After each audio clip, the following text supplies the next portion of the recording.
জামাতে ইসলামকে আমরা ভোট দিব যদি তারা আমাদেরকে কথা দিয়ে যান। আমরা জানি আপনারা কথা দিলে কথা রাখার চেষ্টা করেন। 24 পরে অনেক উন্নতি হয়েছে, হিন্দু ভাইদের উপর অনেক অত্যাচার হয়েছে, কিন্তু আমাদের মতো সুখী, আমাদের মতো হিন্দু সুখী অত্র দুনিয়াতে কেন, তো বাংলাদেশে কেউ নেই।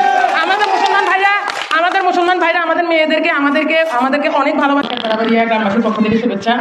আপনারা আসলে অনেকেই এখানে আমার মুরব্বী, আমি এখানে একটা বউ, মুক্তিযোদ্ধা দীপক গ্রামের ভাগিনা বউ। আমি আসলে বউ হিসাবে গ্রামের উন্নয়ন তো যখন আমরা আসছি তখন যে অবস্থা ছিল এখনো সেরকমই রয়ে গেছে, কোনো উন্নতি নেই।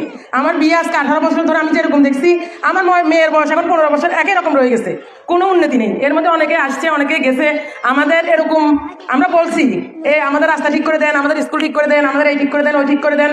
আসলে আমরা সহজ কথা সহজভাবে বলতে ভালোবাসি, যেটাই বলবো, যে দলে আসুক আমাদের একটাই দাবি, আমাদের রাস্তাটা হোক। আমাদের বাচ্চারা মেয়েরা স্কুলে যাইতে অনেক কষ্ট, বর্ষাকালে বেশি। এখন যে আপনারা আসছেন এখন বুঝতে পারবেন না, এখন বুঝার কোনো ইয়ে নেই, কিন্তু যখন বর্ষাকালে আসবেন তখন বুঝবেন যে আমরা কতটা অসহায় এবং কিসের ভিতরে আমরা পড়ে আছি। তাই জামাতে ইসলামকে আমরা ভোট দিব যদি তারা আমাদেরকে কথা দিয়ে যান। আমরা জানি আপনারা কথা দিলে কথা রাখার চেষ্টা করেন। তো আমরা বলবো যে আমাদের রাস্তাটা, আমাদের একটাই দাবি, সেটা হচ্ছে আমাদের রাস্তাটা। আমরা এখানে হিন্দুকে মুসলমানকে আমরা জানি না, আমরা সারা দেশে যথেষ্ট হয়েছে, মানে এবার সে অনেক শ্রদ্ধা করে, আমরা যে হিন্দু মুসলমান আছে এটা আমরা বুঝতেও পারি না, ঠিক আছে। এখন আমাদের একটাই দাবি, সেটা আমাদের আর কোনো দাবি নেই, একটাই দাবি, সেটা হচ্ছে আমাদের রাস্তাটা। এই রাস্তাটা যাতে আমাদের গাড়ি, ভবিষ্যতে আমাদের মেয়েরা যাতে গাড়ি নিয়ে, মেয়েদের জামাইরা মেয়েরা এস্টাবলিশ হইলে যাতে গাড়ি নিয়ে রাস্তায় বাড়িতে আসতে পারে, এটাই আমাদের দাবি। সবাইকে অসংখ্য ধন্যবাদ।